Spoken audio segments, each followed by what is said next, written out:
এইদিকে না, ওইদিকে আমাদের বস্তি। আগে ডাক্তারের কাছে চলো বাবা। না মা, আমি আগে ভাইয়ার কাছে যাব। ভাইয়ার মুখ দেখলেই আমার ব্যথা ভালো হয়ে যাবে। তবু আগে ডাক্তারের কাছে যাও। কত লাগে মা, আমার অনুরোধটা রাখুন।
ভাইয়া কোথায়? এখনো সে আসেনি। উনি না থাকলে হয়তো আজ আমার লাশই পেতে। চল।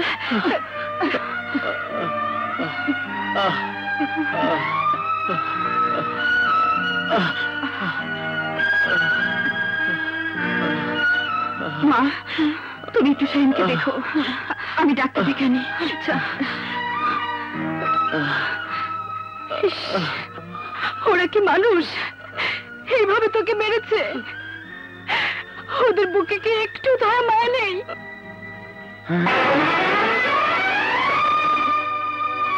শাহিন, তুই অ্যাক্সিডেন্ট করেছিস? না। তাহলে বল, কে তোকে এই অবস্থা করেছে? কে তোর বুকে রক্ত ঝরিয়েছে? ভাইয়া, আমি তোমার নিষেধ অমান্য করে তোমার মনে কষ্ট দিয়ে তোমার চোখের পানি ঝরিয়েছি। দেখো ভাইয়া, দেখো, তারই বিনিময়ে আমার শরীর থেকে রক্ত ঝরছে। আমি অকৃতজ্ঞ হয়েছিলাম, তাই শাস্তিও পেয়েছি। আজ আমি বুঝতে পেরেছি হয়েছে আপনার কেউ হয় না ভাইয়া, কেউ হয় না।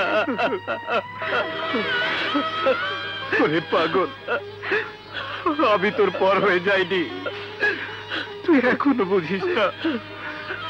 তুই যে আমার হৃদয়, হৃদয় কোনোদিন কেটে দুভাগ করা যায় না রে। কোথাও ডাক্তার পেলাম না।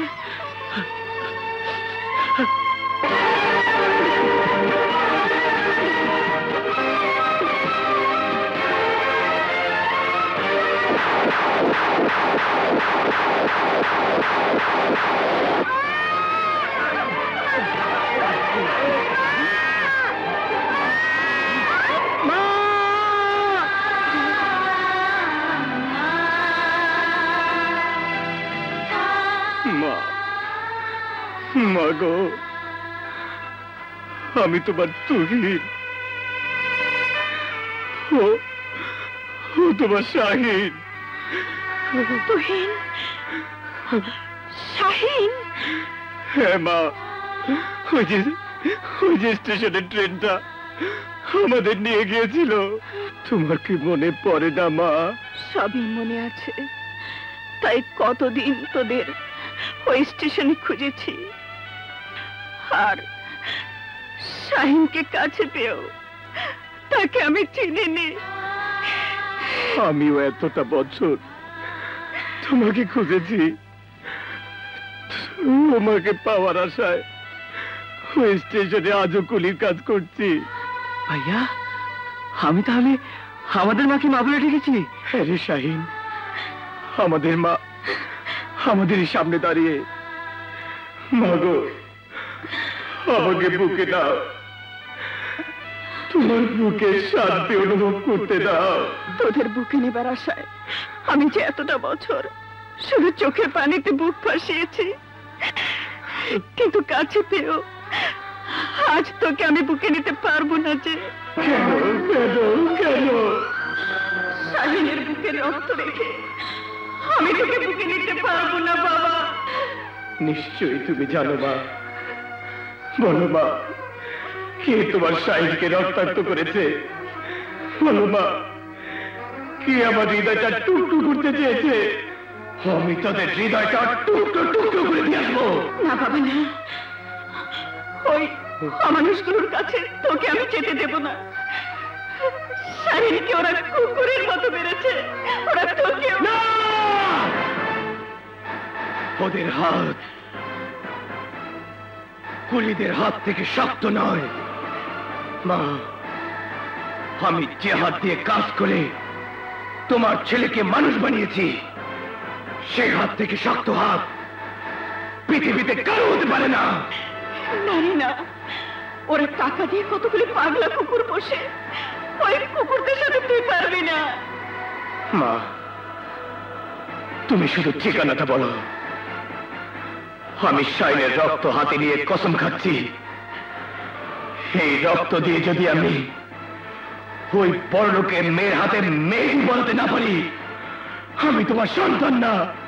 বলো মা, বলো কোথায় থাকে তারা? তুই তোকে হারালে এই খালি বুকটা আরো খালি হয়ে যাবে বাবা। রক্ত মাখা বুকের চেয়ে খালি বুক অনেক ভালো। ক্ষত হৃদয় থাকার চেয়ে না থাকাই ভালো মা। বলো মা, বলো ওদের ঠিকানাটা বলো। 73 ইন্দিরা রোড। অন্তরার বাবার আদেশে তার ভাই আমাকে মেরে মাকে সহ বাড়ি থেকে বের করে দিয়েছে। নূপুর, তুই মা সহ শাইনকে নিয়ে কাজে অফিসে যা। আমি না ফেরা পর্যন্ত আমার জন্য অপেক্ষা করবি।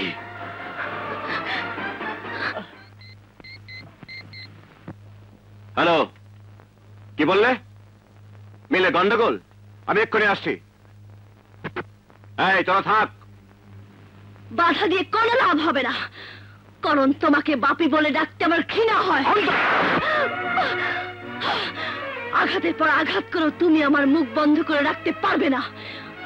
আসলে এই সমাজে তোমাদের যারা মানুষ বলে স্বীকার করবে, তারা আমার চোখে তোমাদের মতো অমানুষ। অন্তরা, তুই ভুলে যাচ্ছিস, তোর সাথে শাহিনের কোনো তুলনা হতে পারে না। কোটিপতির মেয়ে কোনোদিন কুলির ভাইকে ভালোবাসতে পারে না। কুলির ভাই হলো শাহিন আমার ভালোবাসা, আমার স্বপ্ন, আমার আশা। শোনো তোমরা, কান পেতে শোনো। আজ যাকে কুলির ভাই বলে আঘাত করে আমার চোখের সামনে তাড়িয়ে দিয়েছো, সেই কুলির ভাইকে আমি বিয়ে করে প্রমাণ করব আমি কোটিপতির মেয়ে নই, আমি কুলির ঘরের বউ। অন্তরা, নিজেকে এত বড় ভেবো না বাপি। তোমার টাকা আছে, প্রাচুর্য আছে, কিন্তু টাকার প্রাচুর্য দিয়ে তুমি তোমার ছেলেকে মানুষ করতে পারোনি।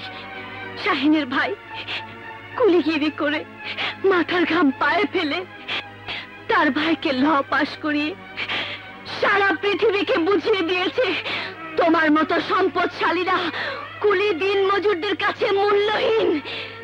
তাই আজ সামান্য কুলি অহংকার করতে পারবে, গর্ব করতে পারবে, আর আমি কুলির ঘরের বউ হয়ে গর্ব করে বলতে পারবো আমার নারী জীবন সার্থক হয়েছে। তোর এই স্বপ্ন, তোর এই আশা কোনদিন পূরণ হবে না। আমার মেয়ের আশা পূরণের জন্য প্রয়োজনে আজ তোমার সাথে আমার শেষ বোঝাপড়া হবে। চলতে না, আমি গাদ্দার। তাই আমার মেয়ের সুখের জন্য তোমার সাথে আমি নিজেই গাদ্দারি করলাম, কারণ তুমি আমার জীবনটা শেষ করেছো, এখন মেয়ের জীবনটা নষ্ট করতে চাইছো, তা আমি হতে দেব না। এমন কোন রাস্তা খোলা থাকবে না যে রাস্তা দিয়ে তুই তোর মেয়েকে নিয়ে